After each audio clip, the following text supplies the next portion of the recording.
just quickly comment on the joint press conference held about an hour ago or 2 hours ago by the PDP, the Labour Party, and I think the ADC, if I'm right. We prepared this statement before that press conference, so we just the demand, especially the demand they made at that press conference. So we want to take just 2 minutes or 3 minutes to respond to those demands. The national chairman of all the parties, the three parties were there, and they have made 3 demands, 2 or 3 demands. One, they have called for a total cancellation of the election process, of the whole election. 2, they have called for Mahmoud, the chairman of INEC, to step aside and that they have no faith in him again to conduct any election, and any other person within the commission should take over. And they called for an intervention of President Muhammadu Buhari in the process. They're actually calling for the president to intervene, to interfere with the process, and do their bidding. So just quickly, because of time, we want to respond to those demands. First of all, those demands are not possible under the law. The national chairman of INEC, seated at the National Collation Center, is the national returning officer for that purpose. And if you look at the provisions of the Electoral Act, at every point of the collation process, the officer who makes that return at the unit level, the ward level, it is final for that purpose. I repeat, any officer at every level of the collation process, look at section 45 of the Electoral Act down to about 70 or so, which itemizes how those results are collated.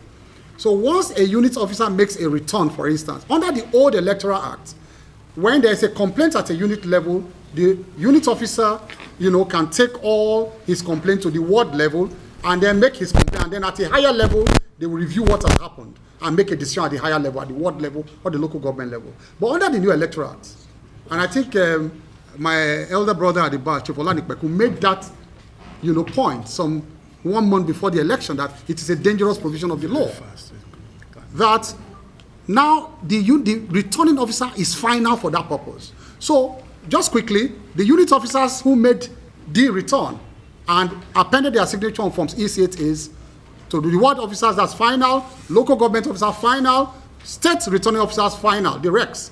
And then when it comes to the National Collation Center, the national chairman has national returning officer, which national chairman, has no powers under the law to review what all those returning officers have done. All your complaints should have been resolved at that level. If the national chairman at the National Collation Center now attempts to say, now I want to review what happened in this ward or local government, he's constituting himself into a tribunal. Once a return has been made, it is only an election tribunal that can interfere with that return. And lastly, for the second one is that the process as it is now must be completed in law before you can even look at any complaints. You cannot complain about a process, about election results that have not been released, have not been announced. So they want the national chairman to inquire into results that he has not received and declared. And that is not the provisions, that is completely at variance with the Electoral Act. So it's just to tell Nigerians, because of time, we are live on air, to tell Nigerians that these requests are not possible under the law. In fact, they are asking for illegal requests for their own purpose. And they are going to continue to search for an INEC chairman until they see one who can return them as president of Nigeria. That is what they're asking for, really.